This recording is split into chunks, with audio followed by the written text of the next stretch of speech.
Mallikarjuna Kharge ಸಚಿವರಾಗಿದ್ದಾಗಲೇ RSS ನಿಷೇಧ ಸಾಧ್ಯವಾಗಿರಲಿಲ್ಲ. ಹೀಗಿರುವಾಗ ಪ್ರಿಯಾಂಕ್ ಖರ್ಗೆ ಆರ್ಎಸ್ಎಸ್ ಅನ್ನು ಹೇಗೆ ನಿಷೇಧಿಸುತ್ತಾರೆ ಎಂಬ ಅರ್ಥದಲ್ಲಿ ಸಿಟಿ ರವಿಯವರು ಹೇಳಿಕೆ ನೀಡಿದ್ದಾರೆ. ಅವರ ಹೇಳಿಕೆಯಲ್ಲಿ ಅವಹೇಳನಕಾರಿ ಪದಗಳಿರಲಿಲ್ಲ. ಕಾಂಗ್ರೆಸ್ ಮುಖಂಡರು ನಮ್ಮ ನಾಯಕರ ವಿರುದ್ಧ ವಿನಾಕಾರಣ ಆರೋಪ ಮಾಡುತ್ತಿರುವುದು ಸರಿಯಲ್ಲ ಎಂದು ಬಿಜೆಪಿ ಎಸ್ಸಿ ಮೋರ್ಚಾದ ಕೆಪಿ ವೆಂಕಟೇಶ್ ಹೇಳಿದ್ದಾರೆ. ಏನು ಮೊನ್ನೆ ನಮ್ಮ ವಿಧಾನ ಪರಿಷತ್ತಿನ ಶಾಸಕರಾದಂಥ ಸಿಟಿ ರವೀಣ್ಣನವರು ಗೃಹ ಸಚಿವರಿಗೆ ಈಗ ತಾನೇ ನೀವು ಜವಾಬ್ದಾರಿಯನ್ನು ತಾಂಡಿದ್ದೀರಿ, ಆ ಇಲಾಖೆ ದೊಡ್ಡ ಇಲಾಖೆ, ಆ ಇಲಾಖೆಯಲ್ಲಿ ರಾಜ್ಯಾದ್ಯಂತ ಸಾಕಷ್ಟು ಕೆಲಸಗಳು ಮಾಡಲಿಕ್ಕಿದೆ.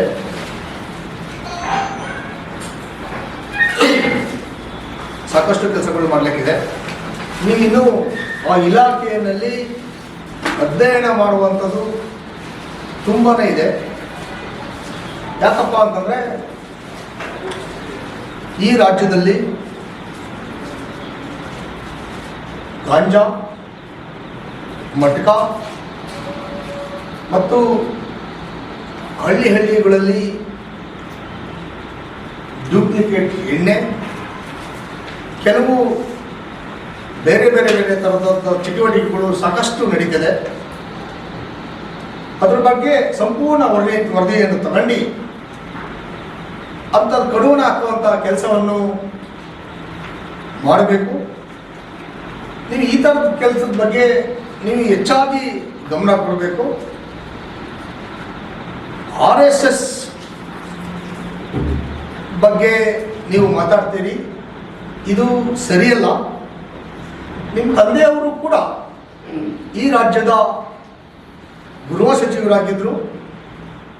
ಸುದ್ದಿಗೋಷ್ಠಿಯಲ್ಲಿ ಮಾತನಾಡಿದ ಅವರು, ನಮ್ಮ ನಾಯಕರು ರಾಷ್ಟ್ರೀಯ ಸ್ವಯಂ ಸೇವಕ ಸಂಘದ ಸಂಸ್ಕಾರದಲ್ಲಿ ಬೆಳೆದವರಾಗಿದ್ದಾರೆ. ಎಲ್ಲಿ ಏನು ಮಾತಾಡಬೇಕು, ಹೇಗೆ ಮಾತಾಡಬೇಕು ಎಂಬುದನ್ನು ಚೆನ್ನಾಗಿ ಅರಿತಿದ್ದಾರೆ. ಅವರು ಸದಾ ಸಾರ್ವಜನಿಕ ಜೀವನದಲ್ಲಿ ಜವಾಬ್ದಾರಿಯುತವಾಗಿ ನಡೆದುಕೊಳ್ಳುತ್ತಾರೆ. ಹೆಚ್ಚುತ್ತಿರುವ ಜನಪ್ರಿಯತೆಯನ್ನು ಸಹಿಸಿಕೊಳ್ಳಲಾರದೆ ಕೆಲವರನ್ನು ಮೆಚ್ಚಿಸುವ ಉದ್ದೇಶದಿಂದ ಅವರ ಹೇಳಿಕೆಗಳನ್ನು ತಿರುಚಿ ತಪ್ಪಾಗಿ ಅರ್ಥೈಸುವ ಪ್ರಯತ್ನ ನಡೆಯುತ್ತಿದೆ ಎಂದು ಹೇಳಿದರು. ಈ ಕಾಂಗ್ರೆಸ್ಸಿಗಳು ಅಪ್ಪ ಅಂತಕ್ಕಂಥ ಪದನೇ ತಪ್ಪು ಅಂತ ಭಾವಿಸಿ ಈ ನಮ್ಮ ಅದೊಂದು ಲೋಕಲ್ ಭಾಷೆ, ನಾವು ಅಪ್ಪ ಅಂತ ಕರಿತೀವಿ.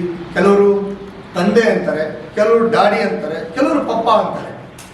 ಅದನ್ನೇ ತಪ್ಪು ಅಂತಕ್ಕಂಥ ಮಾತನ್ನ ಇವರು ಇಟ್ಕೊಂಡು ಕಾಂಗ್ರೆಸ್ ತಿರುಚುವಂತ ಕೆಲಸ ಮಾಡ್ತಾರೆ. ಬಹುಶಃ ಈ ಕಾಂಗ್ರೆಸ್ ನಾನು ಹೇಳೋದಿಷ್ಟೇ,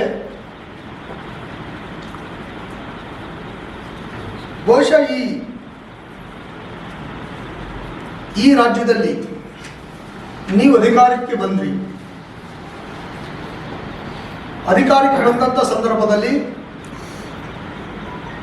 ನೀವು ದಲಿತರಿಗೆ ಅಧಿಕಾರ ಕೊಡೋದೋಗ್ಲಿ, ಅವ್ರನ್ನ ಮುಖ್ಯಮಂತ್ರಿ ಮಾಡೋದೋಗ್ಲಿ, ಬಟ್ ದಲಿತರ ಹಣನೇ ಸುಮಾರು ಈ ರಾಜ್ಯದ 43,000 ಕೋಟಿ ಹಣವನ್ನು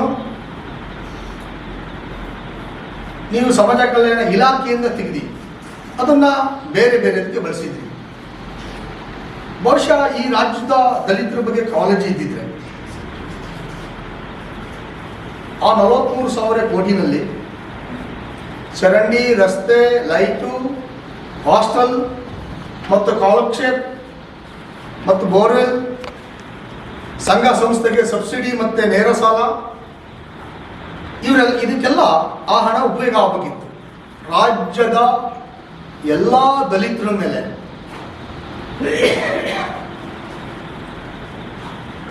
ಕಲ್ಲ ಎತ್ತಕ್ಕುವಂತ ಪರಿಸ್ಥಿತಿಯನ್ನ ತಂದಿರೋದು ಕಾಂಗ್ರೆಸ್. ಇದ್ರ ಬಗ್ಗೆ ಮಾತಾಡಿ. ನಮ್ಮ ಕಾಂಗ್ರೆಸ್ಸಿನ ಸಚಿವರಾಗಲಿ, ಕಾಂಗ್ರೆಸ್ಸಿನ ಮುಖಂಡರಾಗಲಿ, ಕಾಂಗ್ರೆಸ್ಸಿನ ಪ್ರತಿನಿಧಿ ಆಗಲಿ ಈ ದಲಿತರ ಬಗ್ಗೆ ಇಷ್ಟು ಹಣ ಹೋಯ್ತಲ್ಲ, ರಾಜ್ಯದ ದಲಿತರು ಕುಗ್ಗಿ ಹೋಗಿದಾರಲ್ಲ, ಆರ್ಥಿಕ ಮಟ್ಟದಲ್ಲಿ ಎಲ್ಲ ಮಟ್ಟದಲ್ಲೂ ಕುಗ್ಗಿ ಹೋಗಿದಾರಲ್ಲ, ಇದ್ರ ಬಗ್ಗೆ ಮಾತಾಡಿ.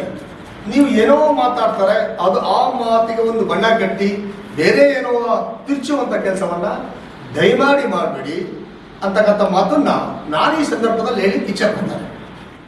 ಸುದ್ದಿಗೋಷ್ಠಿಯಲ್ಲಿ ಕೊಲ್ಲಾಬೋವಿ, ಬೀರಪ್ಪ, ಪ್ರದೀಪ್ ನಾಯಕ್, ಸುರೇಶ್ ವೈಜಿ, ಕೇಶವಮೂರ್ತಿ ಮುಂತಾದವರು ಉಪಸ್ಥಿತರಿದ್ದರು.